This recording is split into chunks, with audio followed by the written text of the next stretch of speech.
जय हिंद फ्रेंड्स। कहते हैं कि पागलपन की जुनून ही हद को बढ़ाती है, वरना शांत लहरें क्या कभी तूफान लाती हैं। आज के सेशन में हम बात करेंगे मोहम्मद बिन तुगलक और फिरोज शाह तुगलक के बारे में। मोहम्मद बिन तुगलक का वो पागलपन जो पूरे हिंदुस्तान पर राज करने के लिए उसे प्रेरित कर रहा है, ठीक उसी प्रकार से था जैसे आप रैंक 1 लाने के लिए एकदम से पागलपन अपने अंदर रखते हैं। बहुत सारी बातें होंगी, क्या गलतियां रही मोहम्मद बिन तुगलक की और कैसे उसने ठीक किया, ये सारी बातें इस लेक्चर्स में होंगी। और तसल्ली से आप देखिएगा, समझिएगा। पीडीएफ की चिंता बिल्कुल नहीं करेंगे, विथ एनोटेशन आपको पीडीएफ हमारे एप्लीकेशन पर मिल जाएगी। आइए शुरू करते हैं दिल्ली सल्तनत का तुगलक डायनेस्टी, जहां से प्रत्येक वर्ष आपकी परीक्षाओं में सवाल पूछे जाते हैं।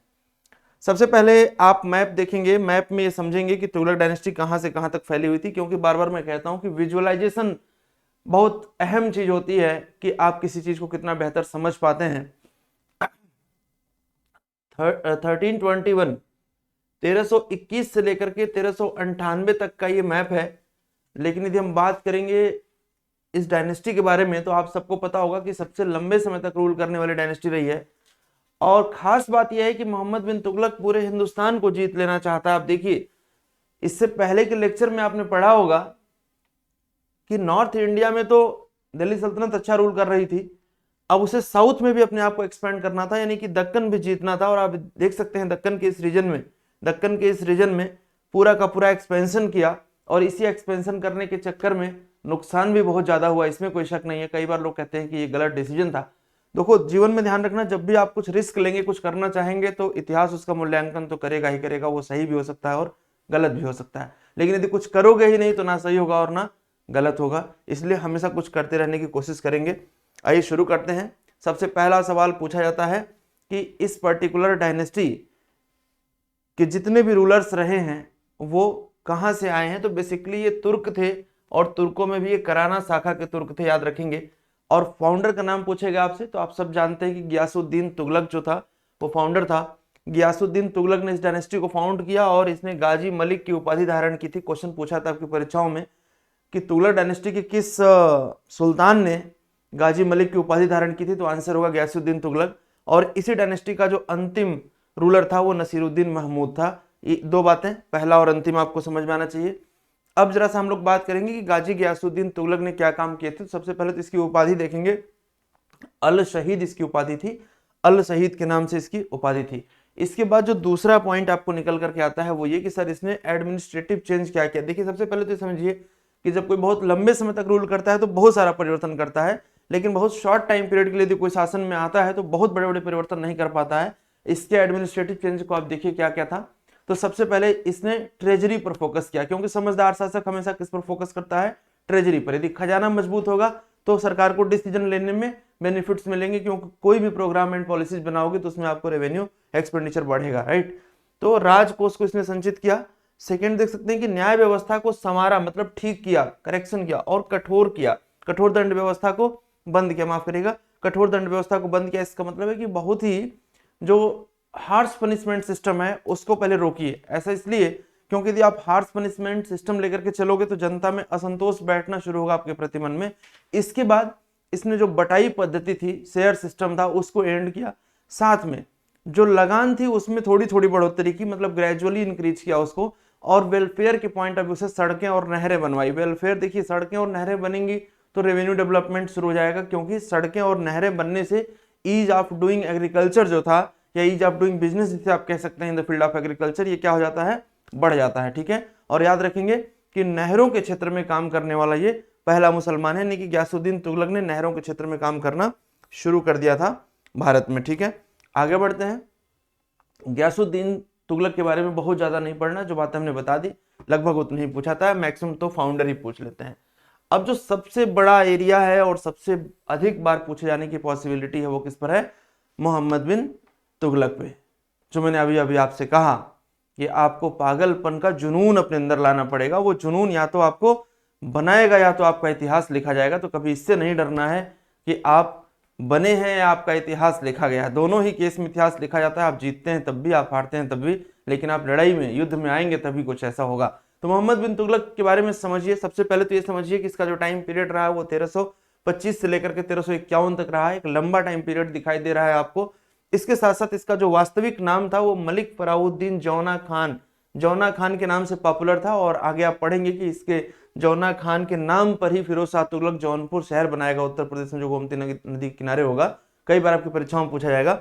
इसका उपनाम भी था, क्या नाम था? अबुल मजाहिद।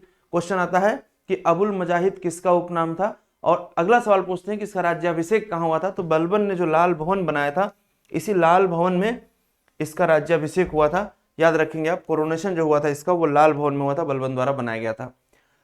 अगला जो क्वेश्चन पूछा जाता है आपकी परीक्षाओं में वो ये पूछा जाता है कि बलबन ने जो एक्सपेरिमेंट किए, जो रिफॉर्म किए, वो किस प्रकार के एक्सपेरिमेंट और रिफॉर्म्स थे। तो समझेंगे इस चीज को। बलबन का यदि हम एक्सपेरिमेंट और रिफॉर्म देखें तो सबसे पहला इंपॉर्टेंट रिफॉर्म जो दिखाई देता है, हस्म ए बहिलास्त।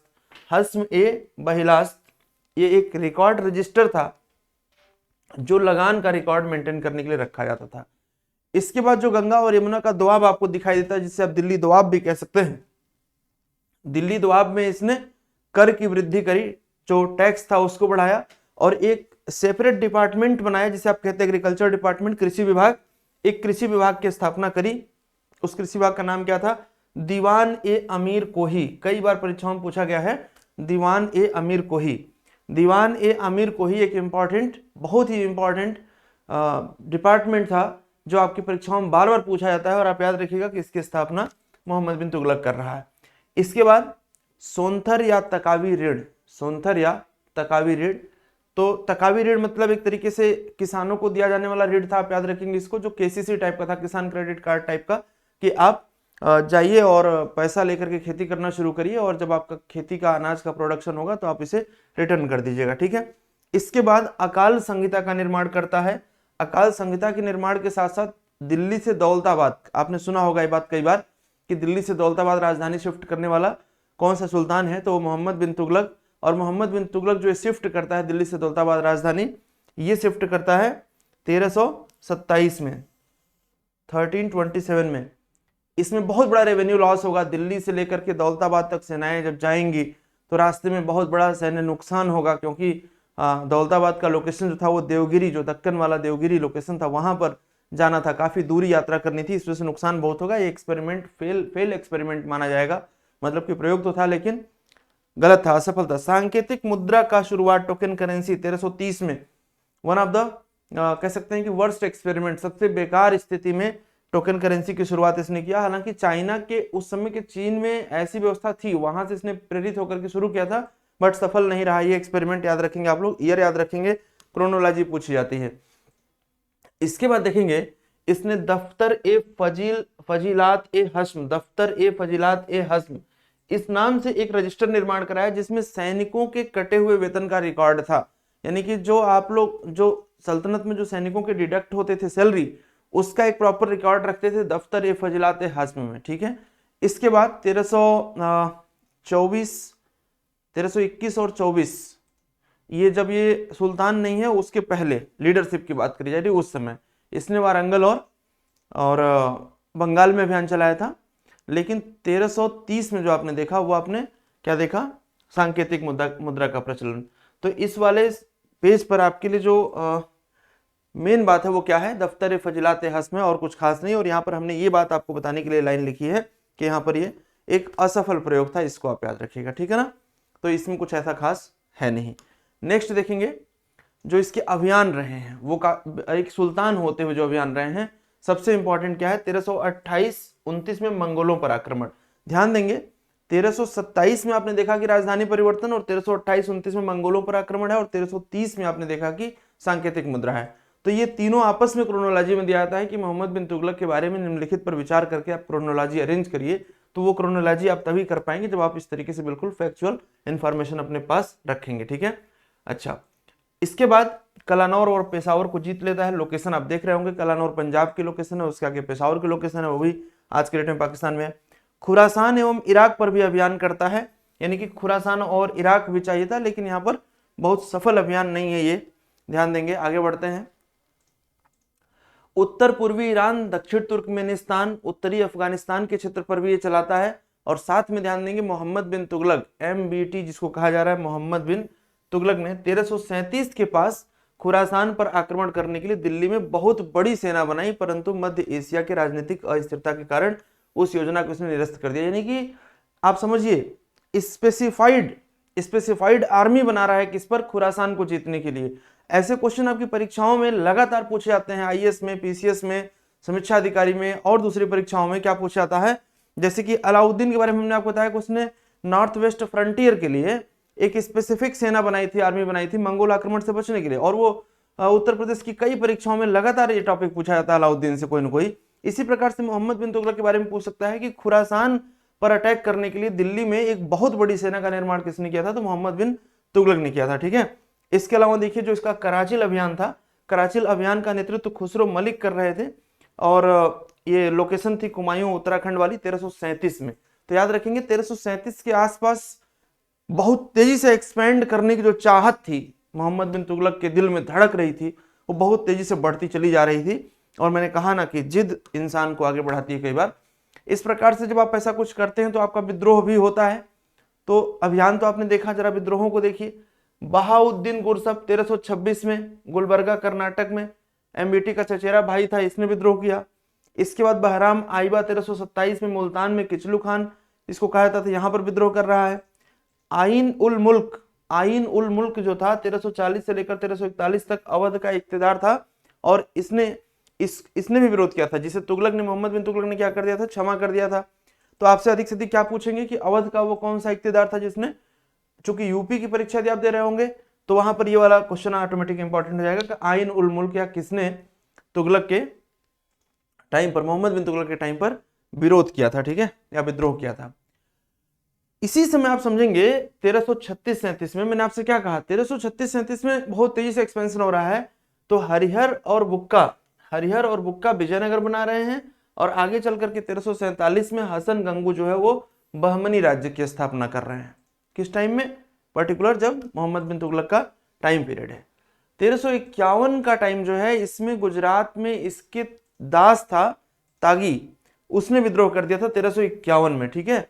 और इसी समय आप देखेंगे कि 13 मार्च 1951 में, माफ करिएगा यहाँ पर 13 मार्च 1351 में एमबीटी की मृत्यु होती है। कहां पर भाई मृत्यु होती है, ये होती है सिंध क्षेत्र में, जो पंजाब, जो आज का जो आप देखेंगे, जब आप पाकिस्तान देखेंगे कराची की तरफ से, जब आप पाकिस्तान में ऊपर की तरफ मूव करेंगे तो जो सिंध की लोकेशन है वहां पर थट्टा अभियान पर ही इसकी मृत्यु होती है 13 मार्च 1351 को, ठीक है। तो एक लंबा टाइम पीरियड, और इसे आदिलाबाद किले में 12 खंबा महल का निर्माण कराया गया था। मतलब इसके द्वारा आदिलाबाद जो किला है वही बनवाया गया था, 12 खंबा महल जिसे आप कहते हैं, ठीक है ना। इसे आप याद रखेंगे, और ध्यान देंगे कि यहाँ पर बुलाया गया था फिरोज शाह तुगलक को। फिरोज शाह तुगलक वहां गया थट्टा में जहाँ इसकी मृत्यु हुई थी, और उसके बाद वहां से आया, इसके मरने का 21 दिन तक शोक मनाया, और फिर इसने शासन करना शुरू किया 1351 से लेकर के 1394 तक। आप देखेंगे तो फिरोज शाह तुगलक का एक बड़ा शासन है, इस पॉइंट को याद रखेंगे। अच्छा, अब खास बात यह है कि जो ये मोहम्मद बिन तुगलक के समय में, अलाउद्दीन के समय में, या दूसरे जो शासक दिल्ली के रहे हैं, उनके समय में क्या आर्किटेक्चरल डेवलपमेंट हुआ है, क्या कौन कौन से मॉन्यूमेंट्स बने हैं, वो सब आपको दिल्ली सल्तनत का जो कला एवं संस्कृति आप पढ़ेंगे, आर्किटेक्चर पढ़ेंगे इसी सीरीज में, जो आप अगला लेक्चर देखेंगे उसमें आपको डिटेल में मिलेगा। तो इसलिए इसको लेकर के परेशान मत होना कि सर उसके शासनकाल में क्या बना है, ये उनके बारे में जो बेसिक हिस्टोरिकल बातें वो आपको बताई जा रही हैं, ठीक है। आइए अब बढ़ते हैं हम लोग किसके बारे में, फिरोज शाह तुगलक के बारे में। फिरोज शाह तुगलक मूल नाम क्या था, कमालुद्दीन फिरोज गयासुद्दीन का भतीजा था ये, ठीक है ना। तो मूल नाम क्या था, कमालुद्दीन फिरोज था, कमालुद्दीन फिरो भी कह सकते हैं, और किसका भतीजा था, गयासुद्दीन का भतीजा था। मतलब ये समझ सकते हैं कि जो जौना खान था उसका चचेरा भाई, ठीक है ना। अच्छा, उपाधि कौन सी इसने ली थी, सम्मयद उस सलादीन, खलीफा द्वारा दिया गया था इसको सम्मयद उस सलादीन की उपाधि। और इतिहासकारों ने इसे क्या कहा था, सल्तनत का अकबर, अकबर ऑफ सल्तनत। अकबर के अंदर जो फीचर्स आपको मिलेंगे वही फीचर्स इसके अंदर भी मिलेंगे। फॉर एग्जांपल, जैसे अकबर ने भी ट्रांसलेशन डिपार्टमेंट बनवाया था, इसने भी ट्रांसलेशन डिपार्टमेंट बनवाया, और भी बहुत सारी चीजें, ठीक है ना। तो इसे दिल्ली का आदर्श सुल्तान भी कहा, इतिहासकार था बर्नी, उसने इसे दिल्ली का आदर्श सुल्तान कहा है। तो ये क्वेश्चन भी पूछा था आपकी परीक्षाओं में कि दिल्ली का आदर्श सुल्तान किसे कहा गया, या तुगलक डायनेस्टी का आदर्श सुल्तान कौन रहा, तो फिरोज शाह रहा। कहाँ राज्याभिषेक हुआ, देखिए यहाँ पर 21 मार्च होगा। मैंने आपसे क्या कहा कि जब वो मरा वहां पहुंचा तुगलक, ये फिरोज शाह तुगलक, तो एक बार तो इसका राज्याभिषेक वहीं पर हो गया, और फिर उसके बाद दिल्ली में हुआ, 2 बार इसका राज्याभिषेक हुआ था, याद रखिएगा। इसे सल्तनत का जय सिंह भी कहा गया, इसलिए जय सिंह कहा गया क्योंकि इसने टेक्नोलॉजी की फील्ड में कुछ काम किया था। फिरोजाबाद में इसने नक्षत्रशाला का निर्माण कराया था, ठीक है। इसके बाद आप देखेंगे इसने अपनी आत्मकथा खुद ही लिखी थी, फुतुहात ए फिरोज शाही। ये थोड़ा सा इसको ऐसे लिख लेंगे, फुतुहात ए फिरोज शाही, फुतुहात ए फिरोज शाही, ठीक है ना। तो फुतुहात ए फिरोज शाही इसकी ऑटोबायोग्राफी थी, याद रखिएगा, इसको क्वेश्चन कई बार आ चुका है परीक्षाओं में। अब इसके पर्सनैलिटी से, इसके व्यक्तित्व से संबंधित कुछ बातें आपके लिए महत्वपूर्ण है, क्या है जरा वो देखिए। सबसे पहले तो ये कि इसने मोहम्मद बिन तुगलक की मृत्यु का 21 दिन तक शोक मनाया। इसके बाद इसके शासन काल में जो समारोह चलते थे मुख्यतः वो 21 दिन तक चलते थे। जो आर्मी थी उसके अंदर इसने एक हेरिडेटरी सिस्टम को अडॉप्ट किया था, सेना में वंशानुगत सिद्धांत को। दास प्रथा, दीवाने बंदगान बनाया था स्पेशली, समझ रहे हैं आप लोग। दास प्रथा को इसने ढील थी। जब एडमिनिस्ट्रेशन पढ़ाऊंगा तो वहां पर मैं सारे डिपार्टमेंट्स अलग से आपको पढ़ाऊंगा, आप एकदम टेंशन ना लें। फिरोज ने स्वयं को सच्चा मुसलमान माना था, है ना, ये पक्का मुसलमान माना था और एक मुस्लिम राज्य को स्थापित करना चाहता था। इसके शासनकाल में भ्रष्टाचार अपने चरम सीमा पर थी। ये क्वेश्चन भी कई बार पूछा गया कि किस सुल्तान के शासनकाल में भ्रष्टाचार अपने चरम सीमा पर थी। उलेमाओं को अधिक महत्व देता था। बड़ा कॉमन सेंस है कि यदि आप एक इस्लामिक स्टेट स्टेब्लिश करना चाहते हैं तो उलेमाओं को अधिक महत्व तो आप देंगे ही देंगे, क्योंकि इस्लाम के अंदर उलेमाओं का और मौलवियों का खासा महत्व है। इसके बाद देखें हम तो उलेमाओं से अनुमति लेकर हक ए सर्व, काफी महत्वपूर्ण है, हक ए सर्व, कुल उत्पादन का 20% सिंचाई पर कर लगाया। उलेमाओं से अनुमति का मतलब क्या है, क्योंकि शरीयत में आप जानते हैं कर का कॉन्सेप्ट है नहीं, टैक्स बहुत अच्छी चीज नहीं है इस्लाम के अंदर। इस वजह से हक ए सर्व का इम्प्लीमेंटेशन, हक ए सर्व लगाना, उसने उलेमाओं से परमिशन ली थी। इसने स्वयं को खलीफा का नायब कहा, मतलब जो खलीफा का मेन हीरो है वो कौन है, फिरोज शाह तुगलक है। स्त्रियों को संतों की मजारों पर जाने पर प्रतिबंध लगा दिया, यानी कि इस्लाम के अंदर जो एलिमेंट्स थे उनको और ज्यादा वो अच्छे से इंप्लीमेंट करना चाहता था। ब्राह्मणों पर भी जजिया लगाया, मतलब ब्राह्मणों पर जजिया लगाने वाला पहला सुल्तान ऐसा था। हालांकि आपको बता दें कि दिल्ली के अंदर ब्राह्मणों पर लगे हुए जजिया कर को दिल्ली की जनता ने कहा कि कर मैं दे दूंगा, मतलब जनता दे देगी, ब्राह्मणों को नहीं देना पड़ेगा, लेकिन इंप्लीमेंट लगाया गया था उनके ऊपर भी, ठीक है। धर्म परिवर्तन बहुत बड़े स्तर पर कराया इसने, क्योंकि एक कट्टर मुस्लिम शासक था। इसके अलावा ध्यान रखेंगे यह दिल्ली का पहला ऐसा सुल्तान था, he was the first sultan of Delhi sultanate who declared the state as a state of Islamic character. इसने दिल्ली को एक इस्लामिक कैरेक्टर के रूप में डेवलप किया या डिक्लेयर किया, और राज्य के खर्चे पर हज यात्रा को निःशुल्क किया। जब भी आप समझेंगे इस्लामिक स्टेट को प्रमोट करने वाले रूलर्स आएंगे तो हज यात्रा को फ्री करेंगे, ताकि ज्यादा से ज्यादा लोग हज यात्रा करें और क्या होगा, इस्लाम को समझेंगे और इस्लाम को प्रोलिफरेट करेंगे, ऐसी उनकी मानसिकता होगी, ठीक है। इसने 24 करों को हटाकर सिर्फ 4 करों को लगाया, यानी कि जो बहुत सारे टैक्सेस थे उन सबको हटा करके जजिया, जकात, खराज, खुम्स और हक ए सर्व। तो हक ए सर्व नया था, बाकी आप पहले से पढ़े हुए, यदि नहीं पढ़े हैं तो हमारा इसी सीरीज में जो इस्लाम का पहला वाला चैप्टर है उसको जाकर के पढ़िए आराम से, तसल्ली से, आपको ये सब समझ में आ जाएगा। इसने दिल्ली में 1200 बाग बनवाए और चित्तौड़ में 44 बगीचे बनवाए, ठीक है। ये सब पूछे जाते हैं आपकी परीक्षाओं में क्वेश्चन। इसके आगे इसने अनेक नहरों, कुओं और पुलों का निर्माण करवाया, ठीक है। अधिकांश नहरें कहाँ पर थी, दिल्ली और हरियाणा में थी। इसने दारुल सफा क्या था, एक चैरिटेबल हॉस्पिटल था, दारुल सभा, ठीक है ना, दारुल सिफा खुलवाया। दीवाने खैरात में राशन वासन बटेंगे, ठीक है ना, और साथ में क्या किया जाएगा, मुस्लिम विधवाओं तथा गरीब मुस्लिम कन्याओं का विवाह कराया जाएगा दीवाने खैरात के अंदर। इसके अलावा PWD आप देखेंगे शोहरत ए आम का निर्माण करवाया और कुतुब मीनार की 5वीं मंजिल का निर्माण करवाया। ये वाला क्वेश्चन भी कई बार आपकी परीक्षा में पूछा गया है कि फिरोज शाह तुगलक ने या दिल्ली के किस सुल्तान ने कुतुब मीनार की 5वीं मंजिल का निर्माण कराया है, ठीक है। इसके बाद देखिए 300 से अधिक नहरों का निर्माण इसने कराया, राइट। और जौनपुर जो है, जौनपुर इसने जौना खान की याद में बनवाया था, ठीक है। साथ में और कौन कौन से शहर हैं, फतेहाबाद है, फिरोजाबाद है, फिरोजपुर है, हिसार है, ये सारे महत्वपूर्ण नगर इसने बनवाए, राइट। और जौनपुर जो बनवाया वो स्पेशली 1359-60 में जौना खान की याद में। ये क्वेश्चन आपके लिए ज्यादा महत्वपूर्ण है यदि आप यूपी की परीक्षा दे रहे हैं तो। इसके अलावा गुलामों के लिए हमने आपसे बताया कि दीवाने बंदगान, यहाँ पर दलित नहीं, दीवान ए बंदगान होगा, ठीक है ना भाई, दीवान ए बंदगान होगा, दीवान ए बंदगान, ठीक है। व्यावसायिक शिक्षा को लागू करने वाला पहला शासक, यानी कि जो वोकेशनल एजुकेशन है, इसको लागू करने वाला पहला शासक था, ये पॉइंट भी आप याद रखेंगे। साथ में रोजगार विभाग की स्थापना कर रहा है। और ये क्वेश्चन बार बार आपसे पूछा गया है कि अशोक का जो मेरठ टोपरा पिलर था उसको दिल्ली कौन सा सुल्तान लेकर के आया था, तो ये भी फिरोज शाह लेकर के आया था। इसके सिक्कों पर खलीफा का नाम अंकित था। यदि हम कॉइन्स की बात कर लें तो ससगनी सिक्का था, ससगनी, और ये चांदी का सिक्का था, ठीक है, ससगनी। अद्धा तांबे का सिक्का था। और इसके बाद हम बात करें बिक, तो ये भी क्या था, चांदी का सिक्का था, ठीक है। इसका जो पुत्र था उसका नाम फतेह खान था। और खास बात याद रखिएगा जो आपकी यूपी के लिए ज्यादा महत्वपूर्ण है कि 1374-75 में बहराइच स्थित संत सालादार मसूद गाजी की दरगाह पर ही आया हुआ था। ईयर पूछ सकते हैं 1374-75 में। और इसके बाद याद रखेंगे आपने कि इसे सबा बारात या सब बारात मनाया इसने, जबकि इसे औरंगजेब ने बंद कर दिया था। यानी कि जो त्योहार था सबा बारात या सब बारात, इसे औरंगजेब ने बंद कर रखा था और इसने शुरू करा था। दीवाने इस्तिहाद क्या था, पेंशन विभाग था। दीवाने इस्तिहाद जो था वो पेंशन विभाग था। ये क्वेश्चन भी आपसे पूछा गया है, इससे भी इसने शुरू किया था। तो ये सारे इसके महत्वपूर्ण कार्य रहे थे, ठीक है। अब यदि हम अभियानों की बात कर लें, फिरोज शाह के अभियानों की, तो अभियानों में कुछ ऐसा बहुत खास तो नहीं है, लेकिन जो 2-3 महत्वपूर्ण है वो आपको याद रखना है।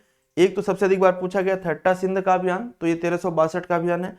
नगरकोट का अभियान 1361 का है। जगन्नाथ मंदिर लूटा था 1360 में। जहाजनगर उड़ीसा पर इसका जो अभियान था, और बंगाल पर जो अभियान था 1353। इसके बाद उड़ीसा और फिर जगन्नाथ मंदिर को लूटना, और उसके बाद कांगड़ा ज्वाला देवी मंदिर की तोड़फोड़ करना और लूटना नगरकोट पर, और फिर सिंध थट्टा क्षेत्र में 1362 में ये अभियान हो गए। इसके बाद इसके खिलाफ जो विद्रोह है उसमें आप देख सकते हैं कि गुजरात का विद्रोह है 1376-77 में, यही पहला और अंतिम विद्रोह है। इसके खिलाफ खास विद्रोह आपको देखने को नहीं मिलते हैं, ठीक है। कुछ और हम बात करें, हमने फिर आपको बताया कि ये सारा तो जो आर्किटेक्चरल डेवलपमेंट है, ऑलरेडी आप ये आर्किटेक्चर में देखेंगे कला और संस्कृति में, लेकिन यहाँ पर भी आप देख लीजिए किसने हौज खास का निर्माण कराया। काली मस्जिद, खिड़की मस्जिद, कुस्क ए शिकार, गुजरी महल हिसार में बनवाया था, कई बार क्वेश्चन पूछा गया है। अ साइन ऑफ लव, इश्क की निशानी, गुजरी महल। लाल गुंबद, इसके बाद कबीलुद्दीन औलिया का मकबरा, इसका पुनर्निर्माण कराया। तो ये सारी बातें आप लोगों को याद रखनी है, ठीक है। आफ्टर दैट यदि बात करें तो फिरोज शाह तुगलक के बाद हमने आपको बताया कि नसीरुद्दीन महमूद शाह। कुछ खास ऐसा काम नहीं जो आपको बहुत ज्यादा पढ़ना हो, बस याद रखना है कि अंतिम शासक था तुगलक डायनेस्टी का, और 1413 में कैथल में इसकी मृत्यु हो गई हरियाणा में। और इसके बाद सैयद वंश की शुरुआत होगी जिसको फाउंड करेगा खिज्र खान, और इसका अंतिम सुल्तान जो होगा वो अलाउद्दीन आलम शाह होगा। तो अगले लेक्चर में आप देखेंगे सैयद डायनेस्टी को, और सैयद डायनेस्टी के बाद आप देखेंगे लोधी डायनेस्टी को। तो सैयद डायनेस्टी में कुछ खास ऐसा है नहीं, फाउंडर ही पूछते हैं बार बार।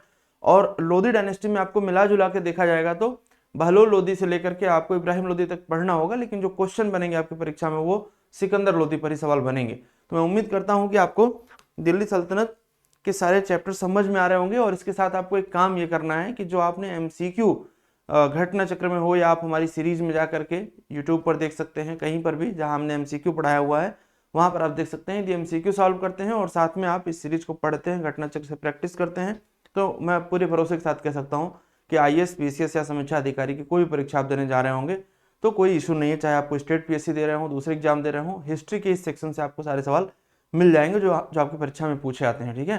तो एक बढ़िया सा लेक्चर देखने के लिए आपको बहुत बहुत धन्यवाद, और मिलते हैं फिर अगले लेक्चर में। तब तक के लिए इजाजत दीजिए। धन्यवाद, नमस्कार, थैंक यू।